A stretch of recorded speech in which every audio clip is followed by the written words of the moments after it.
Good evening. Welcome to day 27 of Reading Challenge. Chapter 10.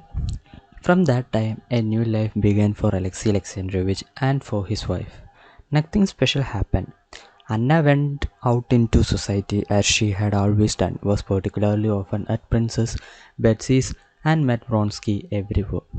Alexei Alexandrovich saw this but could do nothing. All his efforts to draw her into open discussion she confronted with a barrier which he could not penetrate, made up of a sort of amused perplexity. Outwardly, everything was the same, but their inner relations were completely changed. Alexei Alexandrovich, a man of great power in the world of politics, felt himself helpless in this. Like an ox with a head bent, submissively he awaited the blow which he felt was lifted over him.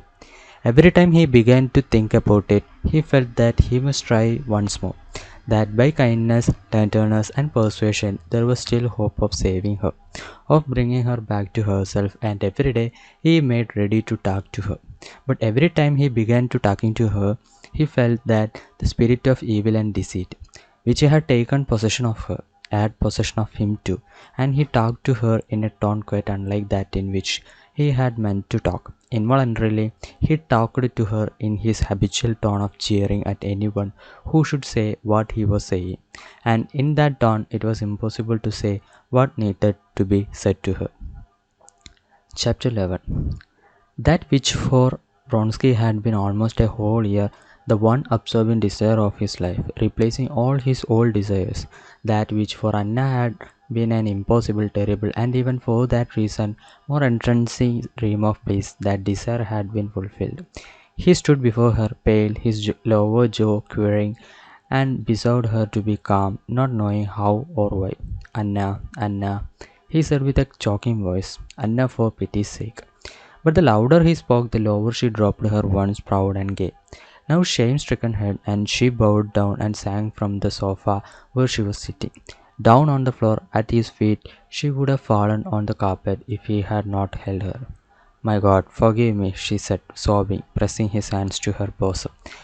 She felt so sinful, so guilty, that nothing was left to her but to humiliate herself and beg forgiveness.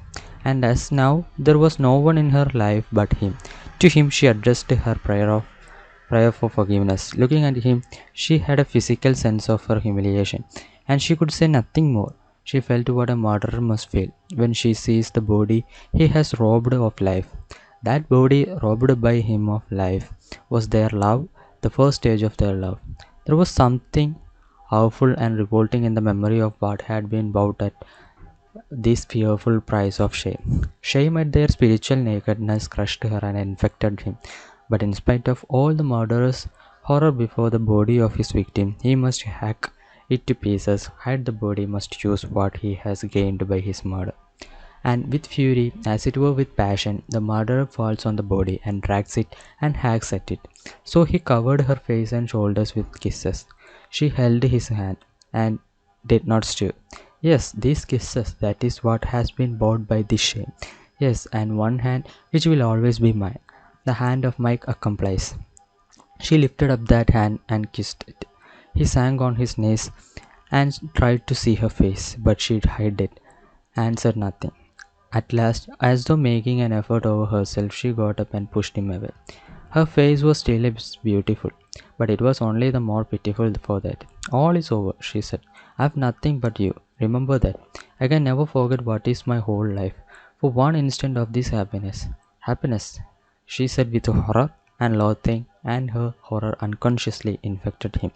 For pity's sake, not a word more. She rose quickly and moved away from him. Not a word more, she repeated, and with a look of chill despair, incomprehensible to him, she parted from him. She felt that at that moment she could not put into words that the sense of shame, of rapture, and of horror at this stepping into a new life. And she did not want to speak of it, to vulgarize this feeling by inappropriate words. But later too, and the next day, and the third day, she still found no words in which she could express the complexity of her feelings.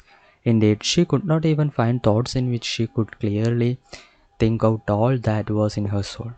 She said to herself, no, just now I can't think of it. Later on, when I am calmer, But this comfort thought never came.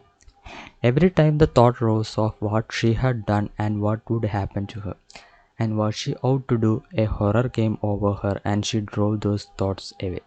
Later she said, when I am calmer. But in dreams, when she had no control over her thoughts, her position presented itself to her all its hideous nakedness.